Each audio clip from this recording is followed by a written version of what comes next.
Well, as you can see, I got this table done. It is 42 inches wide, 7 feet long, 31 inches high. It's all made out of pine, Barnwood. It has one soft close drawer under it that is 21 inches by 50 inches inside. And it's on old school casters that lock. This is a Barnwood table. It's late 1800s pine. It's this tabletop is 1.25 inches. It was 2 by 6, 2 by 4s, and then planed them down to 1.25 inches. It the paneling around it is barn siding. This drawer, this is a soft close drawer. Inside, I think it's 21 inches by 50 inches.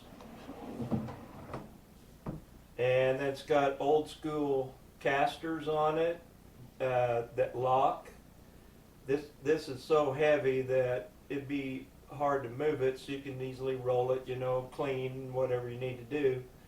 So why don't we go out in the shop and I'll show you how to build this. So what I'm going to do today is start the build for a dining room table. This wood, if you watch my videos, it's all of it around here is mid-1800s, around that time. It's all rough pine. These are, I was gonna take you up to the yard where I have about 20,000 board feet and go through the selection process for this wood, but the wind was blowing 40 miles an hour and it would have been outside, so there wasn't much point in that. So anyway, here we are back in the shop. What I'm going to do here for a while is just work on nails.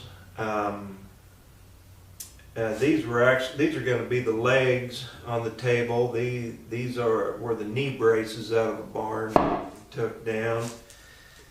So the overall size of the table will be probably something like 42 inches by 7 feet. And so the wood, I supply reclaimed wood to contractors out in Colorado. So they don't buy anything under 8 feet. So I have all this wood, these stacks of wood that are under 8 feet. That's what I use to build, all these projects with. And so this particular stack is everything from 6 foot to under 8 foot in this stack. So I pulled wood that would be a little over 7 feet, and then I'll trim it. So why don't we go ahead and get started doing this? Well, so here we are back in the shop. These boards have a lot of nails in them. This one actually is pretty good on the edges. Got some out in the middle, but when we take these barns down, if you go in there with crowbars and sledgehammers, and for one thing, it's going to take forever, and for another thing, you're just going to split this old wood and destroy a lot of wood. So when we go and take a barn down, we use Milwaukee reciprocating saws with big wrecking blades that'll just cut through nails and steel. And we cut through the nails and leave the nails in the wood and then work around them, when we build with it. Even like a bolt, we don't screw around with, unscrewing a bolt head, pulling a bolt. We cut through that bolt and then knock it out later. So consequently, this wood all has nails in it, some more and some less. and you've got to de-nail it. So that's what I'm going to do right now. So what I'm doing is just punching that head through so I can get a hold of it on the other side. Actually, I'm going to go with a larger punch. And, you know, having these holes in there don't matter. Some of them are just going to stay as part of the, you know, just part of the old wood. Some holes, when we build this top, I'll show you how I fill them. You know, you can kind of have holes to an extent, but it's a dining room table, and you know how it is. People spill food, etc., on a table like this. Well, you don't want food getting in a hole you can't get out, and then it gets in there and causes a problem. So what I did was I punched them through, and now we'll get them out.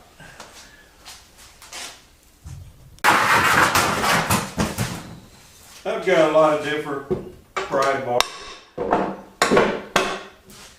Some of them work better for different applications. I was actually up on a barn one time, and I was pulling a nail up there for some reason, and this thing's sharp right here, and that, when it came out, it went right across the bridge of my nose and just barely cut me. That could have been bad.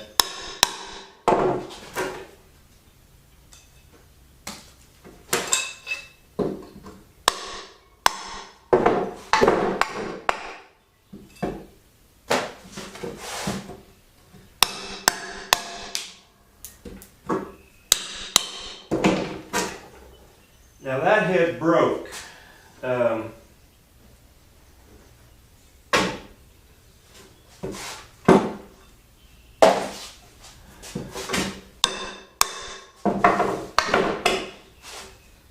So now I've had two heads break. See this tool right here? You can buy those on Amazon. They're about $80. If you're going to work with wood and pull nails, you need it. All you need is 1/8 of an inch. If you can find 1/8 of an inch, you can pull that. See? Now, I broke a head off even with the board right there. I don't have 1/8 of an inch. So I'm going to punch that thing through farther. Now I have 1/8 of an inch, a little more. There it is. I'm going to show this to you again. If you don't have one of those, you need one. I've got 3 or 4 of them. I use them so much I can't stand to be without one. So I have a bunch of them in case I lose one. I don't think I paid more than, I don't know, it's been a long time. Many years ago. It seems like I only paid 30, 40 bucks for one. I don't remember. But I looked on Amazon the other day to see if I could still get them if I needed to. It was $80.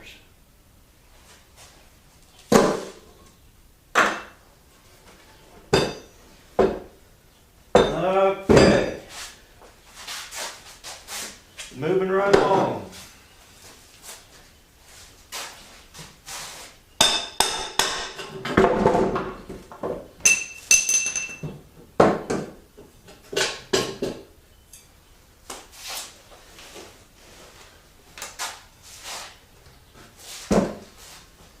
There's going to be nails in that you can't get out, but down the road I'll show you what I do about those. I wanted to show you on some of these boards, this is nothing but nails along here, and those nails are probably an inch into the board. But see, we just went through there with Sawzall and just cut them. But I'll show you how I deal with that down the road when we move into the next phase of this. But for right now, I just leave them. I don't do anything with them.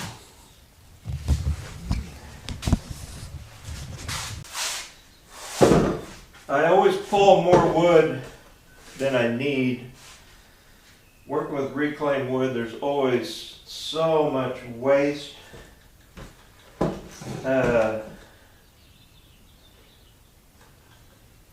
You know, people that buy this wood on large quantities, people that buy to build, you know, if you've got a project in your living room wall, you usually want to buy about 20% more than you need to account for, you know, bad places you're cutting out and waste. So you buy about 20% over what you measured with reclaimed wood. You can see the saw marks. See, I don't know if you can, but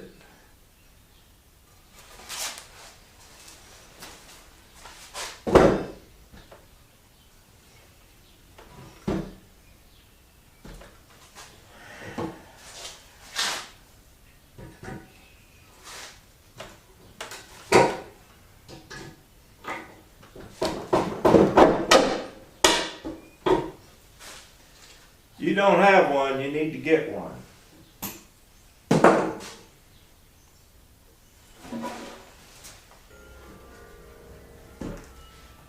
Well, not too bad. All right. So that's all I'm going to do for right now. I just wanted to kind of do a check. So the next step is to run them through the table saw and rip these edges off. Then I'll show you what I do with these boards to get them ready to use. So anyway, that's where we're at right now.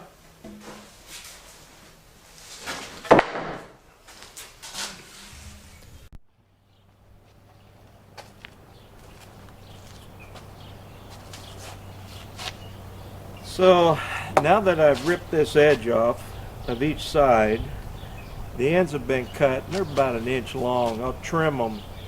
I'll get it kind of fit together and see where I want to trim it. I want to wind up with this thickness to be about 1.25 inches. So I'm going to run all these through the planer. I'll run this magnetic wand over them prior just to make sure I didn't leave any nails in this surface. If it's a nail I can't get to, I'll punch it deep enough that I won't hit it with the planer blade. So anyway, let's go over to the planer.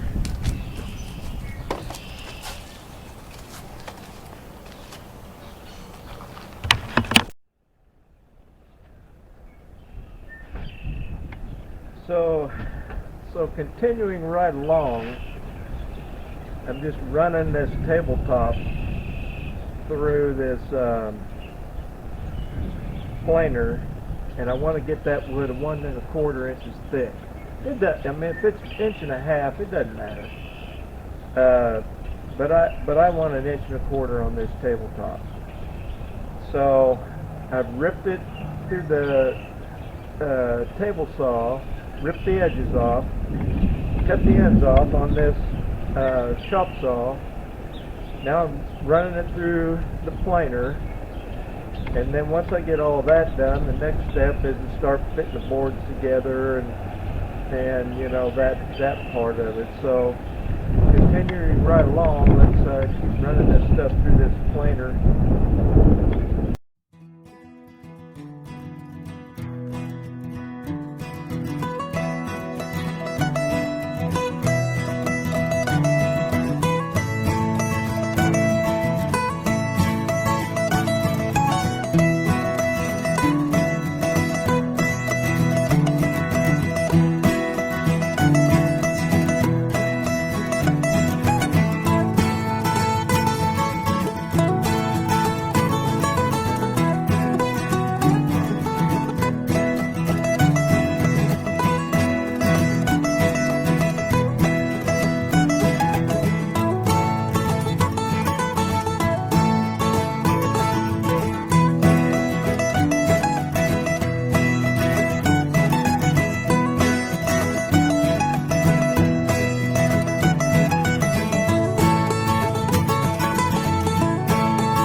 Well, so now I've got these boards for the tabletop all done with the got the pocket holes drilled.